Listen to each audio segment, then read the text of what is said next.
Recently, there has been a spat of outrage about certain people in government suggesting that gas ranges should be banned. While this is an onerous violation of individual rights, and the government has no right to reach into your home like that, it does raise an important question about how civilization moves from dirty to clean technology.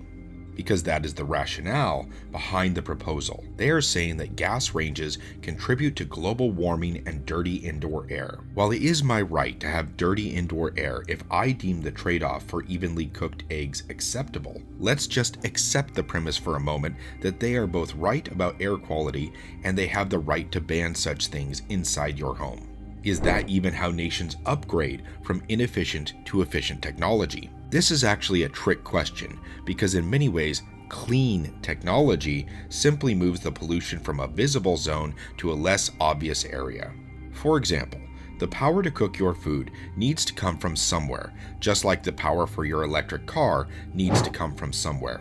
Despite what you may have been led to believe, wind and solar power are not efficient and not nearly as clean as we may hope. They require massive amounts of rare earth materials that are expensive, toxic, and require huge amounts of power to produce. The net ecological positive from producing power this way is questionable at best. It is more than likely that the power for your electric car or stove comes from coal-fired power plants, which are just as bad as gas for the car, and potentially worse than natural gas for the range. The only safe, clean, and net ecologically positive power source for replacing these things is nuclear power. Despite how clean and safe these plants have become, most people are focused on the technology that is 50 years old or older when people bring up nuclear power. Fukushima was built in 1971 and Chernobyl was built in 1972. Despite the fact that Fukushima is what people in my generation experienced, it was actually older than the power plant at Chernobyl, yet my generation tends to see it as a failure of modern nuclear power. Modern nuclear power technology is safer than traditional methods of power production. Both coal mining and rare earth mining both produce massive ecological and human harm. This mining causes deforestation, human trafficking, child labor, toxic runoff, and everyone knows the reputation of coal mining and coal plants. The 1970s saw 3,133 plane crashes, resulting in 24,512 deaths. Meanwhile, it is estimated that 2,000 people died because of Fukushima. Essentially, planes from the 70s were more dangerous than nuclear power plants from the 70s. And I don't know about you, but I'm not going to get on a plane from the 70s if I can get on something modern with decent safety ratings. All this is to say that you don't advance from a dirty system to a clean system by arbitrarily banning one and moving to the other.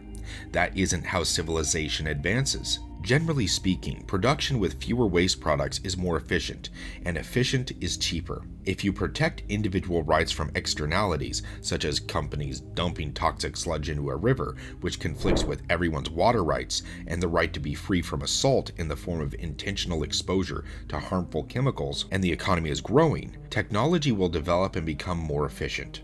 More efficient companies will supplant inefficient and repugnant practices in companies naturally, unless there is a suppressive force, such as a government supporting a monopoly. Now some may say, Josh, isn't cheap synonymous with dirty?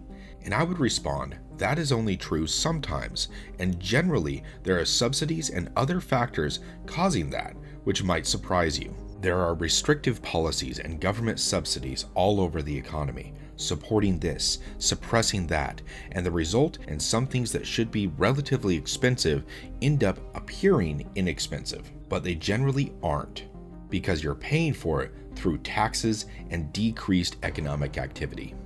All of this is beside the point that the government simply doesn't have the right to ban you from using a cooking method of your choice. If you want to build an old center chimney in your house and cook over an open fire pit, you should have the right to do that. Even if gas lowers indoor air quality, so what? People are free to do millions of things that aren't the best for them. You can eat too many cheeseburgers if you want.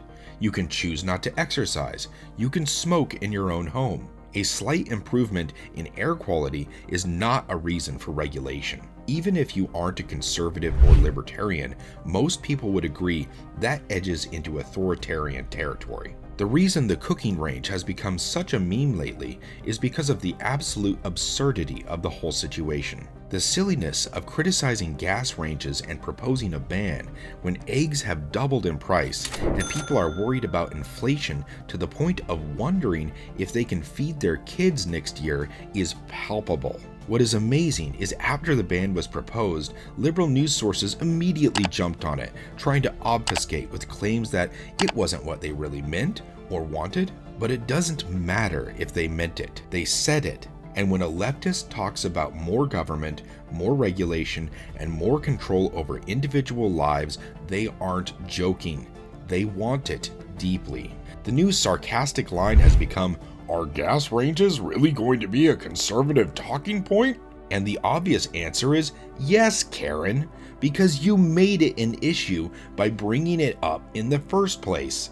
Don't bring up stupid regulation and people won't mock you for it. Believe it or not, this sort of regulation and soft, "we didn't actually propose to ban it" dithering is important to note because it is exactly the sort of thing that social credit will target. Choosing a gas range instead of an electric range is the sort of thing they want to know and will penalize you for. But they did want to add it to the list of things that they consider wrongthink and penalize you for down the road. If you enjoyed this video, please like and subscribe.